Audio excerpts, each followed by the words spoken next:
Okay, so I'm gonna make one meal for my dog so you can see from start to finish exactly how it's done, and it sounds complicated, but it's actually very easy. First of all, $1 from the dollar store, $1, very inexpensive.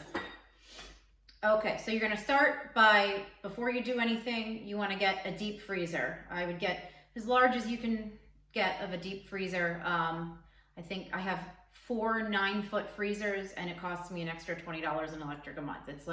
It's very, very cheap. You can find them on Facebook Marketplace. You can find them on Craigslist. Just get a used one. It doesn't matter if it's dirty. It's going to be disgusting anyway. You need a kitchen scale.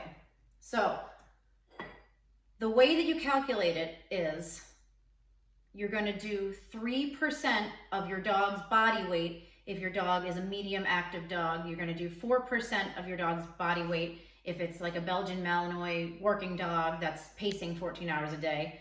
And if your dog's a big fat lazy Mastiff, you're going to want to do probably 2.5 to 2.8% of body weight a day. So my dog is 142 pounds, so I do 4.2 pounds of meat.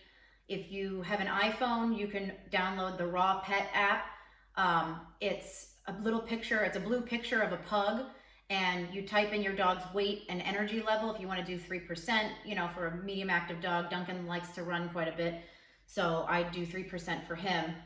And it will tell you down to the ounce how much liver, how much kidney, and how much heart organ you can give him, and how much of each meat. It really breaks it down for you, makes it so easy. I'm going to do my best to do that now and make it as uncomplicated as possible. So I'm going to start with chicken. When you have chicken breast, you want to cut off as much fat as you can. If you're trying to get your dog to gain a little bit of weight, you want to leave a little bit of the fat on. No big deal. Pork, I get the pork butt. I just get the cheapest you can get, and I cut off as much fat as I can. Now there's going to still be some fat on here. That's just how it is. Like I said, Duncan's pretty active, so it's okay to have a little bit of extra fat on his. But I try to reduce it as much as possible because you want a healthy pancreas. It can cause pancreatitis if you have too much fat. You really want about 10% of fat per meal.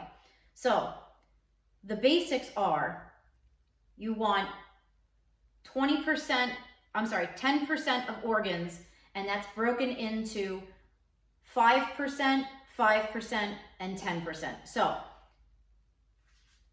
5%, 5%, and 5%. You want 10% of the entire meal to be organs. So that's why I have so few here. So for Duncan, it's about 3.5 ounces total. So I'm going to do about 1 ounce of liver, 1 ounce of kidney, and about 1 ounce of chicken hearts.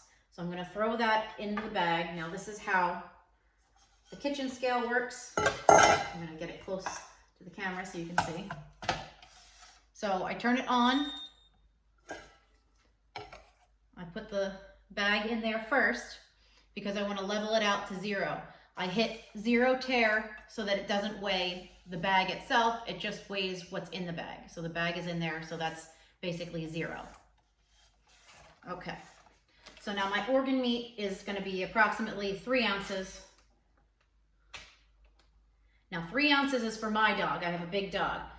Typically for other dogs, 60 pounds, you're looking at about 2 ounces total for all 3 organs. You're supposed to do 5% of offal, 5% of muscle organ, and 10% secreting organ. I just do 5%, 5%, 5% because I'd rather just be even. It's much easier. Even if you go a day and you miss a day without organs, or you can go a whole week without organ meat if you forget to get them, as long as you start it again the next week. It's okay. This doesn't have to be perfect. You don't have to feel so much pressure to have every single meal perfect. As long as you have a roundabout way of doing it, it's going to be far healthier than anything else you could feed your dog. So now I'm going to use a chicken quarter. These are very inexpensive. I buy a lot of these. You want to peel the skin off. I know it's gross. It's gross. Trust me, the green tripe is grosser. Yes, grosser is a word. So peel the skin off and the fat. Sorry, this is going to be loud, if you can see here. So I like to cut them into, for my dog, a larger dog, 2 to 3 inch pieces. Sorry, that's loud, I know. Okay. So for his big mouth, you want larger pieces. And the reason for this, a lot of people will grind it up like the grind that I showed you with big meat grinders. That's fine. You could do that if it makes it easier for you. The reason why I do this is because it creates jaw strength. It creates more saliva, which actually strengthens the pH balance in their saliva and their stomach. It helps for digestion, and it breaks down bone much faster and much easier, and more nutrients are absorbed if they're in smaller pieces. It forces them to chew. Another reason for the raw diet is because all dogs, even your little Chihuahua, are only a 2% DNA difference from a wolf. And you pretty much haven't seen any wolves eating wheat out of a wheat farm or corn or a vegetable or off a blueberry bush unless they're starving and they're desperate for something to eat. You're not going to see that. You're going to see them hunting. You're going to see them eating meat and organs. And that's the reason why you only do a tiny little percentage of the organs, is because if you notice, when a wolf eats its prey, it's going to eat the meat off of it, and it's going to get tiny little pieces of those organs that's attached to the meat. They don't go straight for the organs and eat the whole thing typically. So that's kind of where the mathematical equation comes into play. So we have a little bit of bone here. You're going to do 10% bone. Now, if you go on that Facebook page, it's going to explain to you how much bone is in a chicken quarter, how much bone is in a chicken wing, how much bone is in a chicken neck. So this is about 10%. This is chicken necks. 10% of Duncan's meal is going to be bone, and it's going to also be considered a little bit of the meat. So now we have the chicken. So I cut off the fat already. I'm going to cut it into the 2-inch pieces. So right now we're almost at a pound. You guys are going to be really freaked out by how big my dog's meals are, but trust me, your dogs are not going to be this expensive, and meals are going to be about half this size for a regular 60 to 80 pound dog. Mine just happens to be a monster. Even this big piece, and sometimes you can feed whole prey too. Sometimes I'll feed him a whole Cornish hen. I'll give him a whole turkey, and he'll eat the whole turkey bit by bit. A lot of people will buy baby chicks. A lot of them, it's sad, but they don't make it when people own chicken farms. So they sell boxes of baby chicks. They'll eat those whole. You can get quail and feed that whole.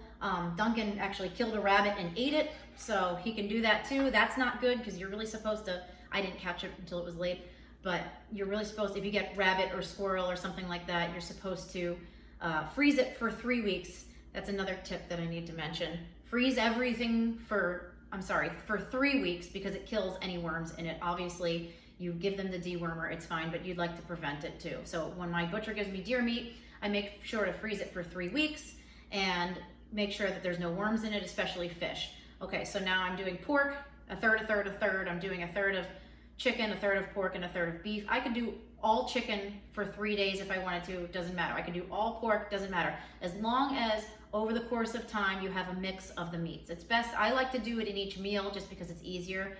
Sometimes pork's on sale, so I'll do more pork. Sometimes chicken is cheaper, so I'll do more chicken and add a little bit of beef. Sometimes beef is very expensive. I have the deer meat here. It's usually much more expensive for dark meats, so I do a little less dark meat and a little more of the white meat. That's not racist, by the way.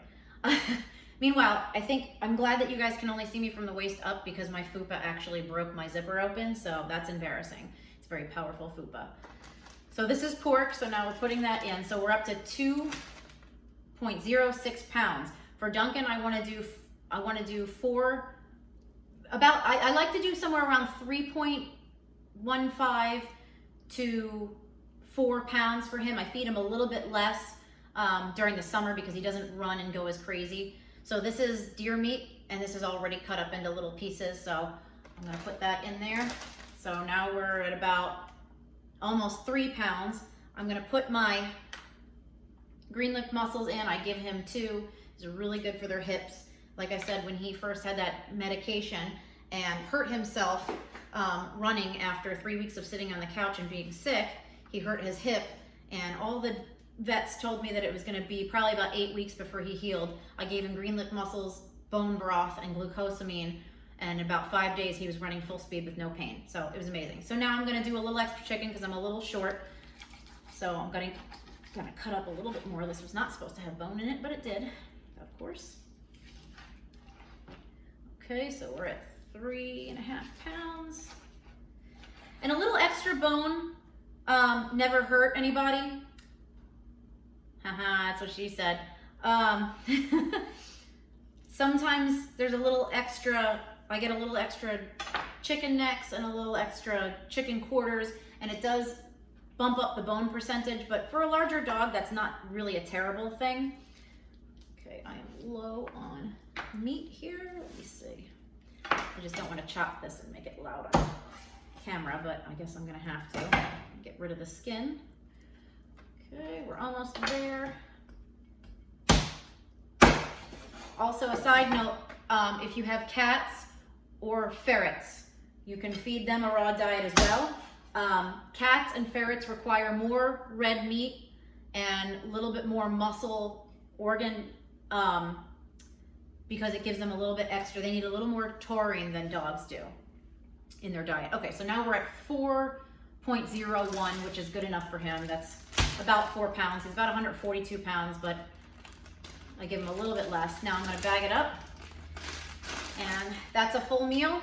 And I put this in the deep freezer. I make probably about 40, 50 days worth, which is a couple 100 pounds for Duncan. And that's how you do it. So the only thing I have to add to that is maybe 2 or 3 times a week, I'll give him 2 or 3 eggs. On eggs and fish are a topper. The Raw Diet Facebook page also has an entire list of what kind of fish you can feed, how much of each fish, because depending on how much mercury is in the fish, sorry, that's a hard word to say sometimes, different fish have different levels. I use, sardines are probably the best thing. They're so cheap. I think it was like $8 for a 20-pound box of sardines at Restaurant Depot. It's ridiculous, which I forgot to buy today. So eggs, I give about 2 of them for him 3 days a week. Smaller dogs, you probably want to do 2 to 3 eggs a week. Just top it on any meal, whichever day of the week, doesn't matter. I buy these big tuna cans. There's a lot of sodium in here, so I only give him a little bit of this. I just bought it because it was cheap. Tuna's fine for them. Salmon, not so great, especially if it's farmed, because it's got lots of different junk in it that's not good for dogs. But if you can find natural wild-caught salmon, if you really want to spoil them, you can give them that. Fresh tuna's fine, just not too much because it's got a lot of sodium, and sodium's not good for them. You want to stay away from dyed meats. So if you see a meat that's really, really, really red, make sure that you read the ingredients and just try your best to avoid meat that is too full of fat and meat that has red dye in it. Try to avoid sodium that's in your chicken. Try to avoid sodium that's in any fish. Fish is just a topper. I take a scoop, a handful of it, and I put it on top of his meal 2 or 3 days a week. Fish is really good for their hips. It's really good for their digestive system. So that's all I can think of now. I definitely recommend the raw diet. I've actually seen it save a few of my friends' dogs. The reason why I started it was because my dog passed from cancer, and 2 months later I had a close friend whose dog had prostate cancer, and she was supposed to put him down on a Tuesday. She actually had a scheduled appointment with the vet. On a Monday night, she decided to start a raw diet. Within a couple weeks, the cancer had shrunk. Within 6 months, the cancer had shrunk almost completely, and he lived a very healthy, very happy, another about 2.5 years after that. It shrunk the cancer down to nothing. Of course, at the very end, the cancer did come back, which sometimes dogs are just predisposed, but when you eat very healthy, it's gonna pretty much up your chances of being healthier all over. And the same goes with dogs. Kibble puts a lot of fillers. They put a lot of vegetables, they put a lot of fruits, they put a lot of wheat and grain, and peas especially is bad for dogs because it blocks their heart from absorbing the taurine, and that's why a lot of dogs have DCM, because people do these grain-free diets. And yes, it's good to do grain-free, you don't want grains, but you also don't want an alternative filler of peas or string beans. People keep feeding their dogs string beans if their dog's overweight, and you're actually putting more weight on your dog. It's basically like giving them pure refined sugar. That's how their bodies process things like string beans and vegetables.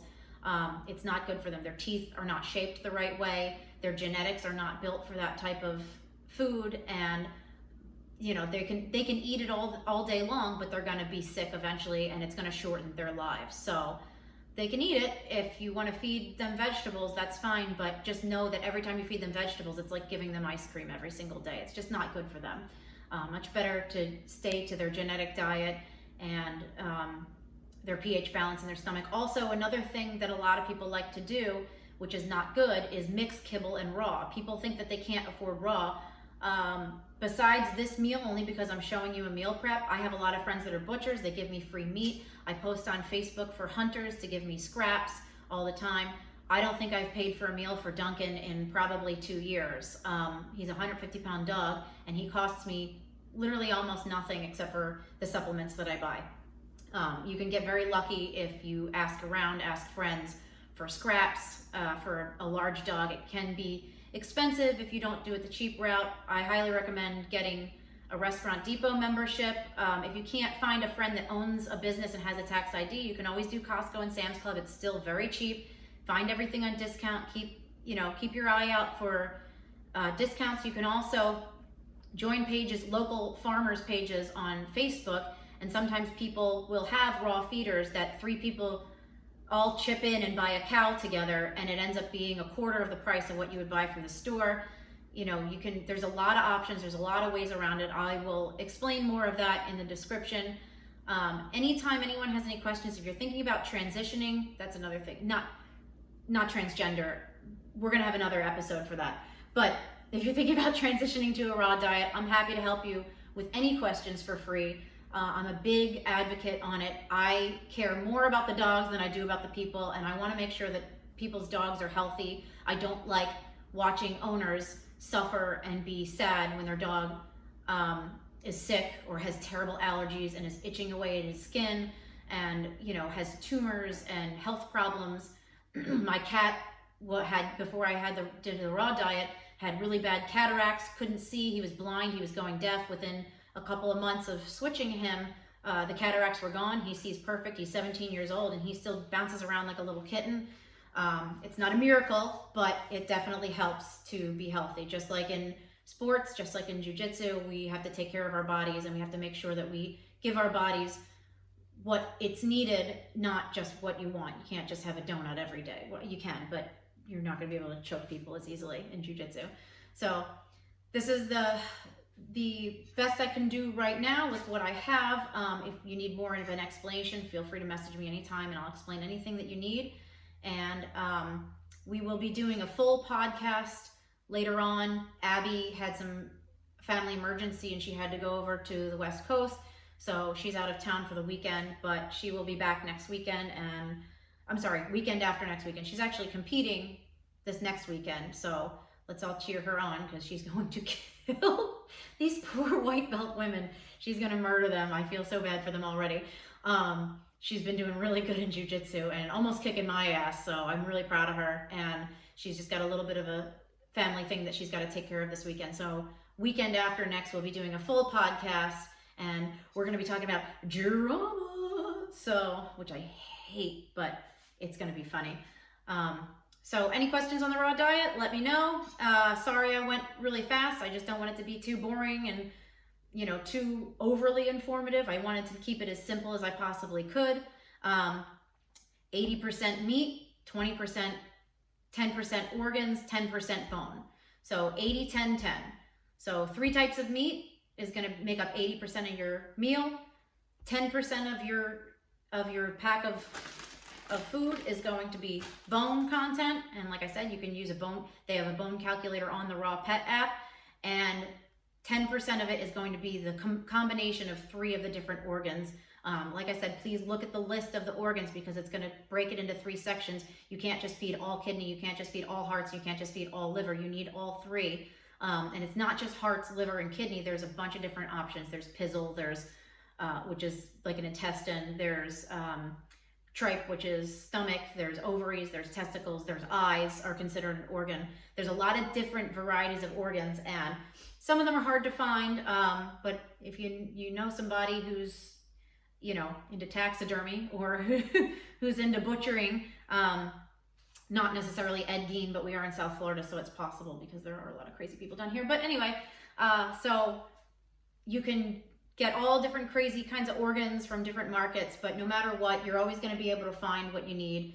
And also, this is just a small version of it. I just made one meal. The way that I actually do it to make it much easier and to go much faster is I have about 10 of these and I cut everything up. I have 3 of these full of chicken, 3 of them full of pork.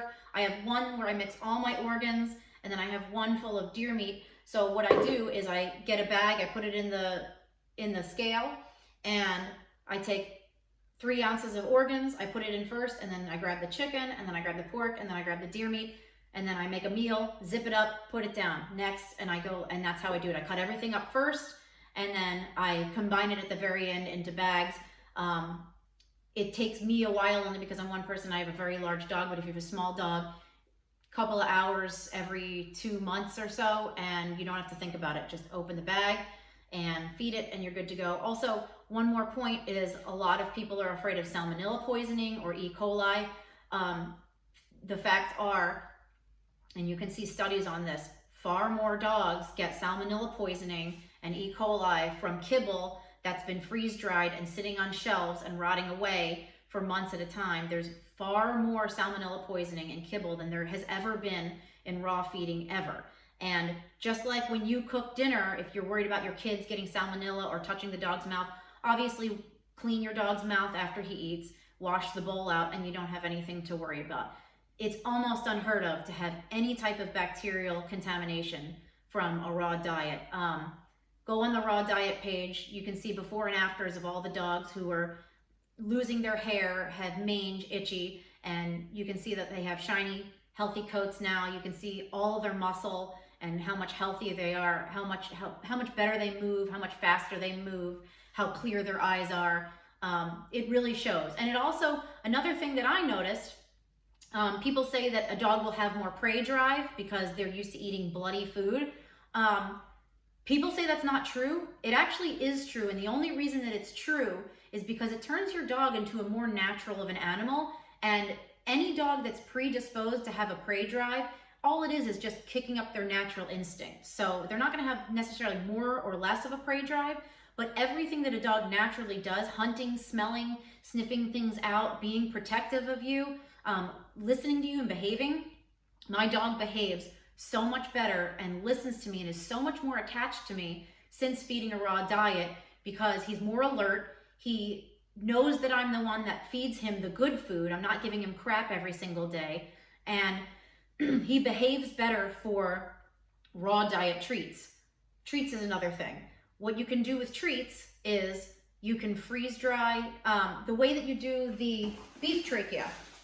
You don't want to feed just beef or deer trachea. I'm going to open this actually so you can see what it looks like. Also, these are just called bully sticks. You can order them I get this natural and I make it myself, but you can order them online or go to a natural feed store where they feed horses and stuff. And they're just called bully sticks. Try not to get the ones from China because they put poison in them. But the bully sticks, these are very, very good for their hips. The way I do it is you set your oven on the lowest setting that you can, cut up a bunch of them, put them on wax paper, and leave the oven just open, just a crack, and leave it open for a couple of hours, leave it on, and they will dry out just like a regular dehydrator. For those of you who smoke weed, anyway, just kidding, I'm allergic. So that's the way you do the beef trachea. For other treats, you can do dehydrating just like that. You can get the natural wild-caught salmon and cut it into really thin strips. You can cut chicken into really thin strips and pieces and dehydrate it in your oven. I like to give my dog oxtail. You have to be really careful with that because it's more dense bone. So you can either cut the bone out of it and give them just the meat, or what I do is I give them the bone that's the smallest part of the bone that's at the end of the oxtail as opposed to the one that's closer to the base of the oxtail because that one's a little heavier. It's a little bit too heavy of a bone for the dogs. So I cut that one out. But the very tail end of the oxtail, they can chew on it and eat it, and it's actually really good for them. But oxtail is like crack for dogs. So my dog listens way better when he knows that he's getting that treat. So anyway, I'm sorry that I'm rambling on, but I'm really passionate about this. I really believe in it. I've seen major differences. I've seen a couple of my friends' dogs who've had cancers and had major problems make a complete turnaround, and they're so grateful. And once you get the hang of it, it's so easy. Anyone local in the area, if you are transitioning your dog to the raw diet, and you want to do a big meal prep and you're really worried about doing it right, feel free to message me. I can come to you and show you how to do it, or you can come hang out with me and Abby at some point when we do our meal prep, and you can meal prep with us. No weirdos, please. And we will show you how to do it step by step. One more point that I just thought of, and I'm sorry for rambling on too much, but transitioning, you want to fast your dog from all kibble or all food for 24 hours so that A, they're good and hungry, and B, their entire digestive system is empty. So 24 hours, don't feed them anything.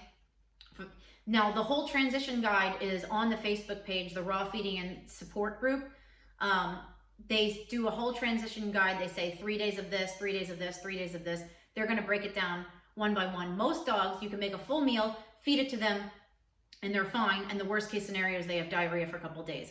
Or in my case, I started by accident. I did the whole meal and I didn't even notice that there was a transition guide.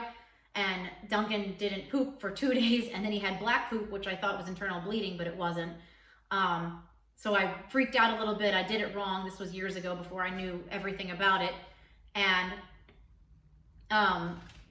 but the worst case scenario, you're just gonna have some weird poops, and that's it. That's another thing too, is that their poop is gonna be much smaller and it's gonna dry up within a day. It's not gonna sit in your yard. It doesn't smell. They don't have as much dander. They don't shed as much.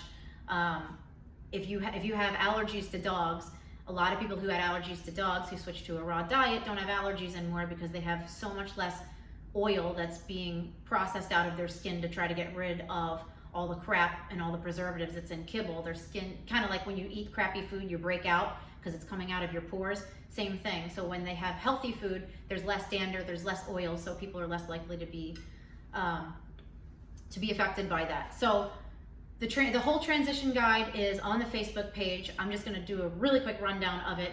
No kibble for 24 hours. Start with boneless, skinless chicken for the first 3 days. Then do boneless, skinless chicken and a little bit of chicken necks to get some, and maybe some chicken quarters to get them eating the bone. Then you want to introduce, that's for 3 more days. 3 days after that, you want to do a little bit of pork, throw some pork in there. 3 days after that, you want to throw a little bit of beef in there. And then after that, you're going to want to do 5 days of a teeny tiny little sliver of the chicken liver. Add that in there too. And then 5 more days, you want to do the kidney. 5 more days, you want to do the heart. It's just one thing. All it is really is one thing at a time for 3 to 5 days until you have the complete meal. It's very easy. Most dogs, unless they're a way older dog, most dogs you can just transition right away, and they're going to feel a little crappy for a day or two while they're kind of cleansing their palate, and then they'll be fine. So it's anything raw diet is better than feeding kibble. Please don't cook anything. When you cook it, it takes all the nutrients out. Don't, like I said, don't add vegetables, don't add rice. Never give your dog rice, never give your dog grains or wheat. No corn, no fruits, no, veggies, no breads, obviously. People like to feed their dogs baby carrots because they're a treat. There's so much sugar in baby carrots, and it just ruins their GI tract, and it's so bad for their liver and their pancreas. It can cause pancreatitis, that's why, and diabetes. You'll notice a lot of people who have certain kibbles that I'm not going to mention right now end up with kidney failure and diabetes, and a lot of that's because of all the vegetables and the fillers and the crap that they put in it. So if you really care about your dog, you want to do a raw diet, and it's very, very doable for far cheaper than kibble, especially because you're going to be saving thousands of dollars at the vet, and you're never going to have to worry about allergies and health issues. For the most part, obviously there's predisposed, different illnesses that dogs are going to have genetically, but you're definitely lessening the possibility of that feeding a raw diet. You're at least eliminating a lot of the factors that will contribute to the decline of the health of your dog. So any questions, just message me on Instagram and I'll be happy to answer anything. Thanks.